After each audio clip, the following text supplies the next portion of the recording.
नमस्कार, SPD news में आपका स्वागत है। पेश है आज 2 नवंबर 2024 शनिवार शाम 7 बजे राजस्थान की बड़ी खबरें। प्रधानमंत्री नरेंद्र मोदी की सरकार ने हाल ही में 100 दिन की योजनाओं का आह्वान किया, जिसे कांग्रेस अध्यक्ष मल्लिकार्जुन खड़गे ने तीखे शब्दों में नकारा। खड़गे ने मोदी सरकार के इस कदम को सस्ता पीआर स्टंट करार देते हुए कहा कि यह 140 करोड़ भारतीयों के लिए क्रूर मजाक है। उन्होंने ट्विटर पर इस मुद्दे पर विस्तृत टिप्पणी की, जिसमें उन्होंने मोदी सरकार की नीतियों और कार्यप्रणाली पर सवाल उठाए। खड़गे ने अपने पोस्ट में लिखा, झूठ, छल, कपट, लूट और प्रचार से ये 5 विश्लेषण हैं जो आपकी सरकार का सबसे अच्छा वर्णन करते हैं।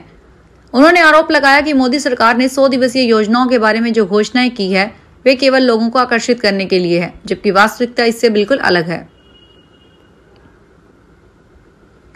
प्रधानमंत्री नरेंद्र मोदी ने यूनान के प्रधानमंत्री किरियाकोस मित्सोताकिस के साथ फोन पर बातचीत की तथा व्यापार, रक्षा और शिपिंग में द्विपक्षीय सहयोग को मजबूत करने पर चर्चा की।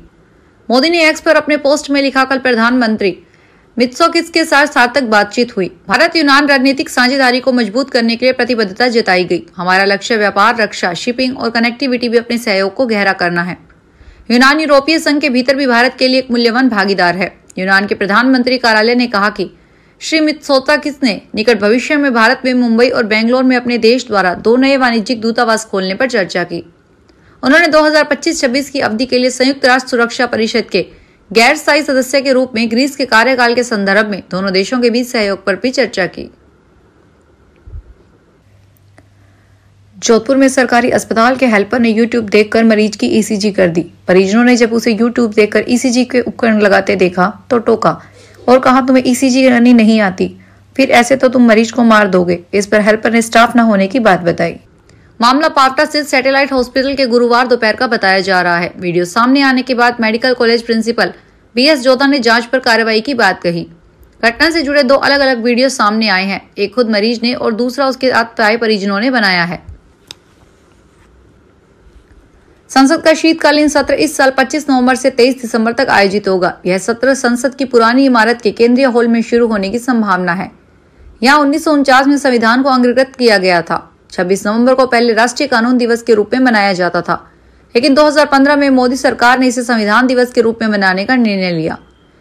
इस दिन डॉक्टर भीमराव अंबेडकर की 125वीं जयंती को भी याद किया जाता है। संविधान के महत्व को उजागर करने के लिए कई कार्यक्रम आयोजित किए जा रहे हैं। यूपीआई लाइट में 2 अहम बदलाव हो रहे हैं, जिसमें गूगल पे, फोन पे और पेटीएम जैसे यूपीआई प्लेटफॉर्म के यूजर्स को अधिक सुविधा मिलेगी। National payment corporation of India ने यूपीआई लाइट में ट्रांजैक्शन लिमिट और ऑटो टॉपअप की सुविधा में सुधार किया है। आरबीआई ने यूपीआई लाइट के ट्रांजैक्शन की सीमा को बढ़ा दिया है, जिससे अब यूजर्स पहले से अधिक मात्रा में छोटे भुगतान कर सकेंगे। यदि यूपीआई लाइट वॉलेट का बैलेंस एक निर्धारित सीमा से कम हो जाता है तो वह अपने आप उपयोगकर्ता के बैंक खाते से टॉपअप हो जाएगा। इसमें भुगतान में कोई रुकावट नहीं आएगी। डूंगरपुर की धंबोला थाना पुलिस ने मांडली चेक पोस्ट पर तलाशी के दौरान 2 टेम्पो से 50,80,000 रुपए बरामद किए। कैश परिवहन के कोई डॉक्यूमेंट नहीं मिले। पुलिस मामले की जांच कर रही है। थंबोला थानाधिकारी मोहम्मद रिजवान ने बताया कि शनिवार को मांडली चेक पोस्ट पर नाकाबंदी कर गाड़ियों की जांच की गई। इस दौरान एक लोडिंग टेम्पो के आने पर रुकवाया। तलाशी के दौरान टेम्पो में काली थैली मिली, जिसमें रुपए भरे हुए थे। ड्राइवर इरफान पुत्र इब्राहिम इम्प्रोलियो घांची निवासी सीमलवाड़ा कोई जवाब नहीं दे सका। कैश ले जाने पर कोई डॉक्यूमेंट भी नहीं मिले, जिस पर पुलिस ने कैश जब्त कर गिनती की। इसमें 3,85,000 रुपए का कैश बरामद किया गया।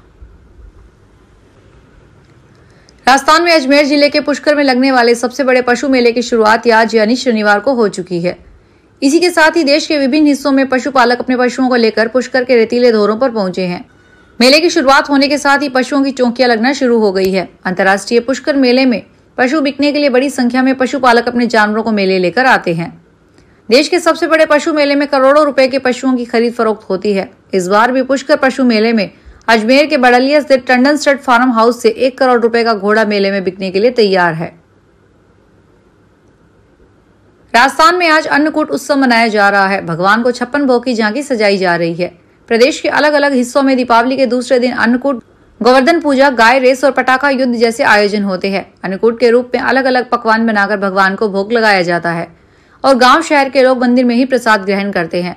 जयपुर और आसपास के जिलों में अन्नकूट के दिन गौशालाओं में दान पुण्य किया जा रहा है।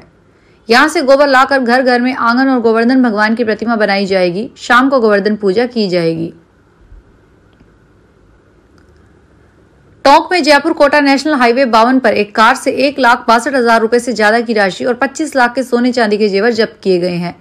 पुलिस ने यह कार्रवाई देवली उनियारा विधानसभा उपचुनाव को लेकर आचार संहिता की पालना में की है। दूनी थाना प्रभारी हेमंत जनागल ने बताया, देवली उनियारा विधानसभा उपचुनाव को लेकर लगी आचार संहिता की पालना के लिए क्षेत्र में वाहनों आदि की चेकिंग की जा रही है। उपचुनावों की गाइडलाइन के अनुसार अधिक राशि और सोने चांदी आदि रखने पर जब्ती की कार्रवाई की जा रही है। इसी कड़ी में जयपुर कोटा हाईवे पर पोल्याड़ा पुलिस चौकी की ओर नाकाबंदी कर दी गई। नीट पीजी एंट्रेंस एग्जाम के बाद कैंडिडेट लंबे समय से काउंसलिंग शुरू होने का इंतजार कर रहे थे। इन चिकित्सकों के लिए खुशखबरी है कि मेडिकल काउंसलिंग कमेटी ने all India 50% quota NEET PG counselling का शेड्यूल जारी कर दिया है। इस काउंसलिंग का आयोजन 4 राउंड्स में किया जाएगा, जिसमें 3 मुख्य राउंड और 1 स्टे काउंसलिंग राउंड होगा।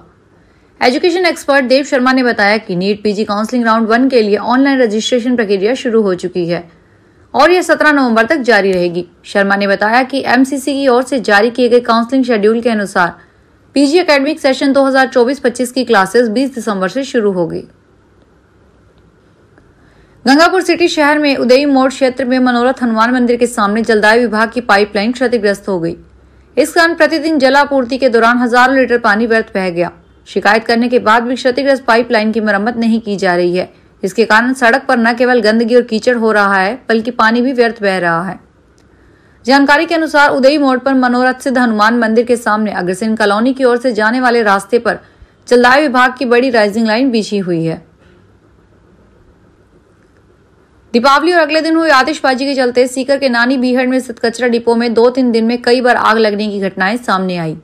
यहाँ अलग अलग एरिया में कई बार आग लगी। 2 दिनों में करीब 10 दमकल के द्वारा आग पर काबू पाया गया। सीकर के फायर ऑफिसर मदन लाल बरबड़ के अनुसार आतिशबाजी के चलते सीकर के नानी बीहट के कचरा डिपो में 2 दिनों में कई बार आग लग गई। आग लगने की सूचना मिलने के बाद तुरंत गाड़ियों को मौके पर भेजा गया। 2 दिन में करीब 10 दमकल कचरा डिपो एरिया में जाकर आई है। अंग्रेजों के जमाने में बने गंगापुर सिटी रेलवे स्टेशन पर करीब 100 साल बाद दूसरा फुट ओवरब्रिज 1 नवंबर प्लेटफॉर्म पर बनकर तैयार है। इस नवंबर माह में यह फुट ओवरब्रिज यात्रियों के लिए खोल दिया जाएगा। इससे रोज गंगापुर सिटी रेलवे स्टेशन पर आने वाले करीब 7,000 यात्रियों को फायदा मिलेगा। इस पर रेलवे करीब 3 करोड़ रुपए का खर्च कर रहा है। इस समय गंगापुर सिटी रेलवे स्टेशन पर अंग्रेजों के जमाने में बना एकमात्र फुट ओवरब्रिज है। इसका निर्माण हुए करीब 100 साल गुजर गए। यह फुट ओवरब्रिज काफी पुराना हो चुका है, जो मुख्य द्वार से काफी दूर पड़ता है। पंजाबी सिंगर दिलजीत दोसांझ अपने म्यूजिक कंसर्ट के लिए जयपुर आए हुए हैं। शनिवार को सूर्योदय से पहले दिलजीत अपनी टीम के साथ जयपुर में नाहरगढ़ जयगढ़ की पहाड़ियों पर पहुंचे। सूर्योदय होते हुए देखा, इस दौरान ध्यान लगाए बैठे रहे। सूर्य नमस्कार से दिन की शुरुआत की। यहां से अपनी टीम के साथ आमेर महल के सामने पहुंचे, कबूतरों को दाना डाला। आमेर महल के सामने दिलजीत को देखने के लिए लोगों की भीड़ पहुंच गई। दिलजीत ने सभी को हाथ जोड़कर अभिवादन किया। साफ सफाई आदमी के जीवन के लिए सबसे अधिक महत्व है। इसके घर और दफ्तर की सफाई होने के साथ साथ कमाई भी हो जाती है। आपके घर दफ्तर में सालों से पड़ी बेकार चीजें आपके लिए भले ही कबाड़ हो, लेकिन वह किसी के लिए महत्वपूर्ण हो जाता है। घर दफ्तर से निकले कबाड़ को बाजार में खरीदार भी मिल जाते हैं और इसे बेचकर मोटी कमाई भी हो जाती है। यह जानकर आप चौंक जाएंगे कि इस साल दिवाली के मौके पर साफ सफाई के दौरान निकले कबाड़ को बेचकर सरकारी बैंक और वित्तीय संस्थानों ने करीब 4 करोड़ 50 लाख रुपए की मोटी कमाई की है। मीडिया की रिपोर्ट के अनुसार सार्वजनिक क्षेत्रों के बैंकों और वित्तीय संस्थानों ने करीब 1 महीने तक चले विशेष सफाई अभियान के दौरान कबाड़ का निपटारा कर 4 करोड़ 50 लाख रुपए की कमाई कर ली। फिलहाल इस बुलेटिन में इतना ही। फिर हाजिर होंगे बड़ी खबरों के साथ।